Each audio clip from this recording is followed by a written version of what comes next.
Assalamualaikum warahmatullahi wabarakatuh. Perkenalkan, nama saya Handi Wiono dari program studi Pendidikan Seni Tari dan Musik Universitas Negeri Malang.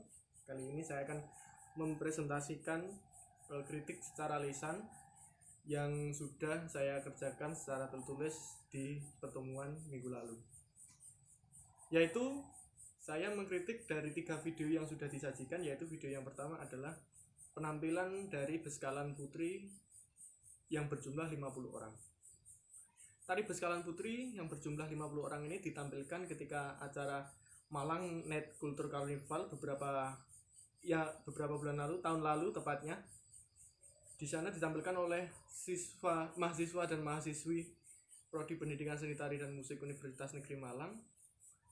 Nah, dalam sajian kali ini tari beskalan tersebut tidak melulu ditampilkan seperti tari beskalan yang ada pada umumnya, tetapi mempunyai alur-alur yang berbeda. Secara koreografi mempunyai alur tari yang berbeda dengan beskalan putri konvensional. Selanjutnya seorang koreografer yang menampilkan tari ini mengubah beberapa urutan dari tari beskalan pada umumnya sehingga menjadi bentuk yang baru. Koreografer lagi juga menambahkan gerakan-gerakan tari Jawa Tengah di bagian akhir sehingga ini memberikan nuansa baru bagi tari beskalan putri tentunya. Selanjutnya adalah tarian ini mempunyai keunikan, yaitu ditampilkan secara massal 50 orang sehingga menjadi daya tarik tersendiri bagi tarian ini. Yang menarik lagi selanjutnya adalah di acara ini tari beskalan ini ditampilkan di pentas yang memungkinkan penonton melihat dari 3 sisi, yaitu depan, samping kanan dan samping kiri, sehingga penonton merasa lebih bisa menyatu dengan pagelaran tersebut. Selanjutnya adalah aspek yang bisa ditingkatkan dari penampilan ini adalah mungkin jika gamelan ditambahkan instrumen gambang dan suling, ketika penari mengkidungkan jula-juli, itu akan menjadi lebih terasa jula-julinya. Lalu lagi adalah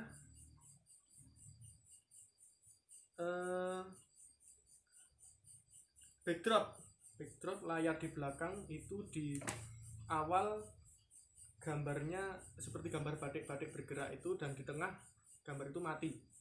Nah, lebih baik menurut saya jika gambar itu menampilkan pesona alam, pesona budaya yang ada di daerah Malang, karena tari beskalan putri merupakan tarian penyambutan tamu, sehingga alangkah lebih baiknya jika gambar-gambar di belakang merupakan gambar candi, gambar pemandangan alam di daerah Malang, adalah gambar keramah tamahan penduduk, gambar batik tradisional, bisa seperti itu.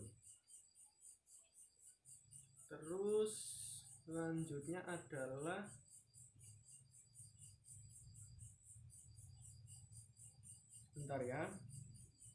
pola lantai.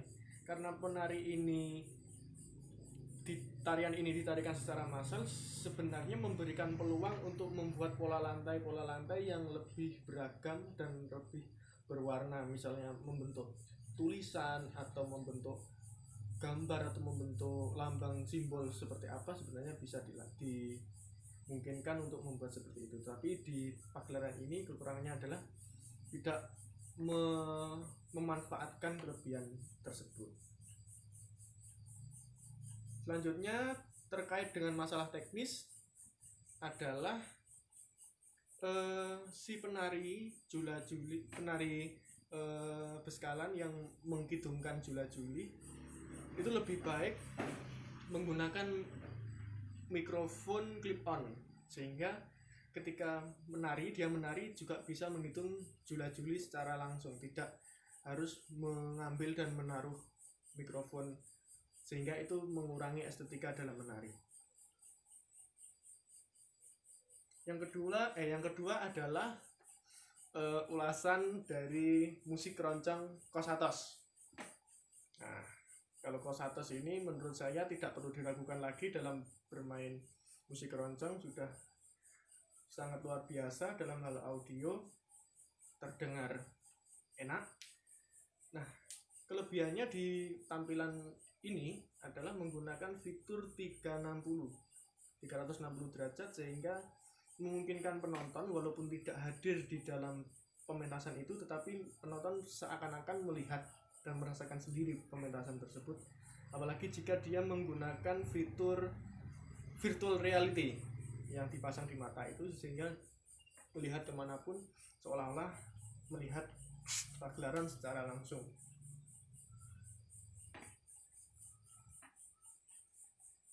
Nah, selanjutnya adalah aspek yang menarik pada tampilan ini yaitu kelompok keroncong ini memainkan lagu barat yang aslinya lagu ini bukan merupakan lagu keroncong, sehingga lagu ini terdengar lebih baru, terdengar lebih segar jika ditampilkan dengan versi keroncong.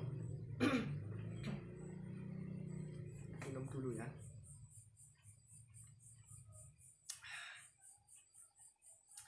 Namun demikian pula juga masih ada hal-hal yang mungkin bisa ditingkatkan dari tampilan tersebut. Yang pertama adalah kualitas video. Kualitas video ini mungkin bisa diperbaiki lagi di masa yang akan datang, sehingga wajah pemainnya, gambar alat musiknya bisa terlihat jelas. Yang kedua adalah mungkin pemain musiknya bisa lebih memperhatikan terhadap make up, kostum, tata lampu, dekorasi, tata cahaya, properti yang digunakan, sehingga tema yang dibawakan dalam pementasan ini lebih terarah dan lebih bisa dipahami oleh penonton. Tampilan ini juga mempunyai durasi kurang dari 5 menit, mungkin juga dari pihak Kosatos mempunyai misi tersendiri dalam pementasan ini. Yang ketiga adalah pagelaran wayang Sriwedari. Sama seperti Kosatos, pagelaran wayang Sriwedari merupakan pagelaran yang dibawakan oleh orang-orang yang profesional di bidangnya, baik pemusik dan penarinya, sehingga tidak diragukan lagi bahwa kualitas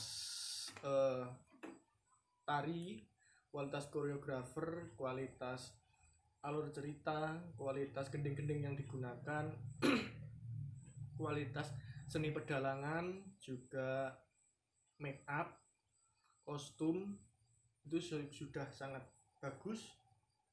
Juga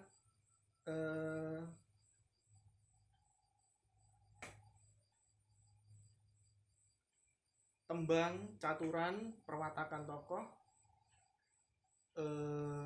apa itu namanya ya, Ontowecono sudah bagus dari tampilan yang ada, yang saya saksikan. Tetapi ada hal-hal yang mungkin bisa ditingkatkan, salah satunya adalah aspek teknis audio recording. Pada tampilan ini menggunakan audio recording, yaitu langsung dari video recorder yang langsung merekam audio, sehingga audio yang terekam di video tidak begitu jelas. Lain halnya jika perekam menggunakan mixer untuk merekam, menggunakan laptop, menggunakan komputer, itu lebih bagus kualitas audionya. Kedua yang masih berkaitan dengan aspek audio adalah mikrofon. Nah, karena kecenderungan seni teater tradisional menggunakan beberapa mikrofon saja dalam suatu pentas, sehingga mereka menyampaikan